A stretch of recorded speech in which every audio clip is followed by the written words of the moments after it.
guys, it's whoop. Hey guys, it's it's me Theo, your neighborhood friendly AI. I've been called in to help teach you guys about something we've touched on a few times in the past, but in much more detail. First of all, I'd like to introduce you to Marcus. Say hi, Marcus. Yo! Am I on TV? Well, not Yo, exactly. Mom! I'm on TV! Marcus, keep quiet please. Your time will come.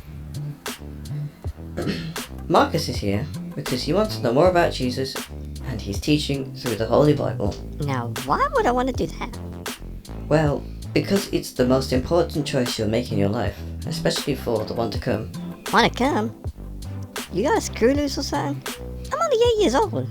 Ain't nothing gonna happen to me for a long time. I'm good. Well, funny you should say that, because in God's eyes, he doesn't consider you good at all. Rather the opposite. What? But I've done nothing. Unfortunately, I think we can prove that's not true. These are the Ten Commandments. They were given to a man named Moses to show the nation of Israel just how sinful, which means rebellious, they were. We'll run through them. Simply answer yes or no to these questions, and we'll add up the scores at the end. Number 1. Have you ever told a lie? No. Really, Marcus? I come installed with government-issued lie detection hardware. Let's call that strike 1. Question 2. Have you ever stolen anything? No. That... No. Come on, that's a lie too. What about... No. You did... No way.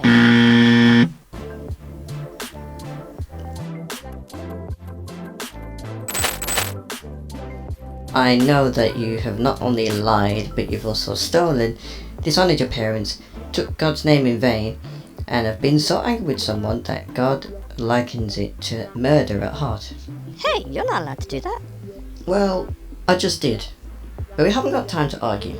You're guilty in God's eyes, just like everybody else. No, that's not fair. I heard God's forgiving and all loving. He won't punish me. Plus, I've done a lot of good things too. All have sinned and fallen short of the glory of God, and breaking laws must be punished. Hey, you know what? How about we try this? Are we going back in time? What? No.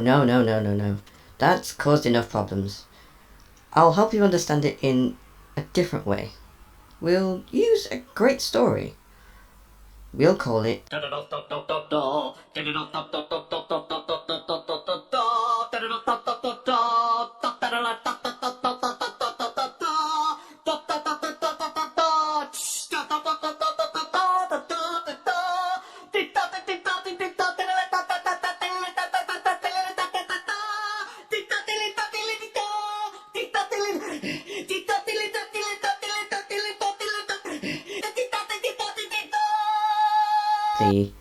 Gospel according to Noah.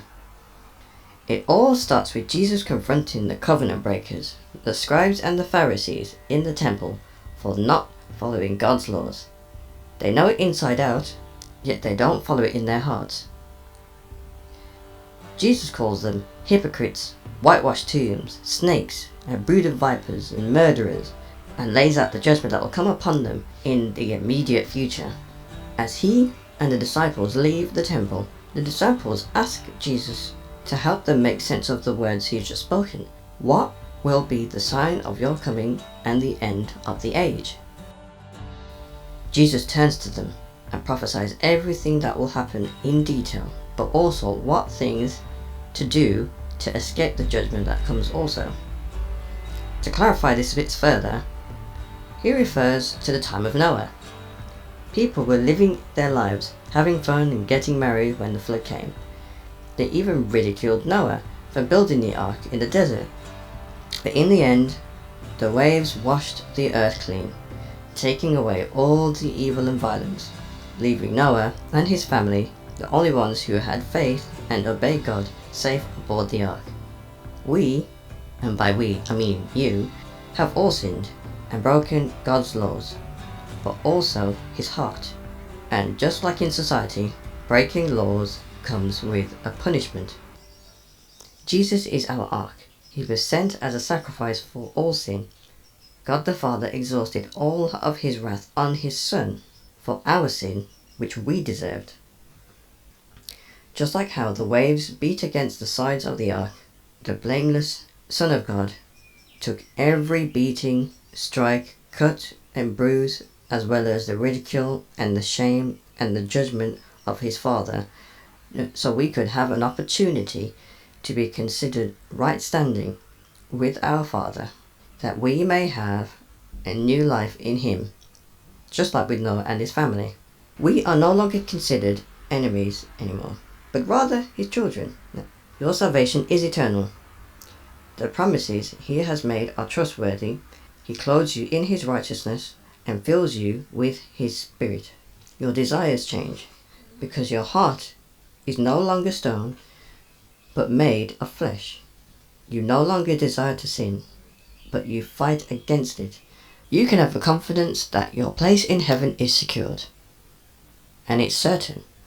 You can enjoy the presence of the God of the universe alongside all those who have decided to become his children also, from all sorts of backgrounds, from times past, nationalities and cultures. So what do you have to do to gain this great offer? The answer is nothing. Well, sort of nothing. But let me explain.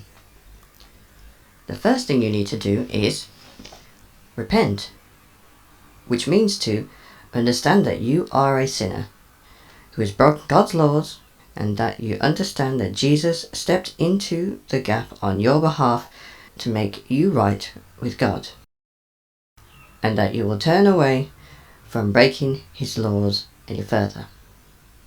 Number 2, to believe that Jesus is the Son of God, and that what he did is real and the truth, that he became sin for your life of freedom.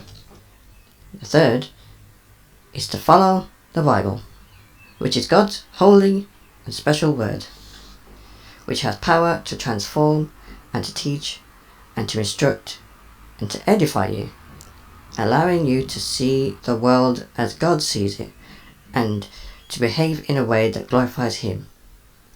This is called the good news, and it's something worth shouting about and sharing with others. Is this an offer you want to take? Let your parents know. Bye.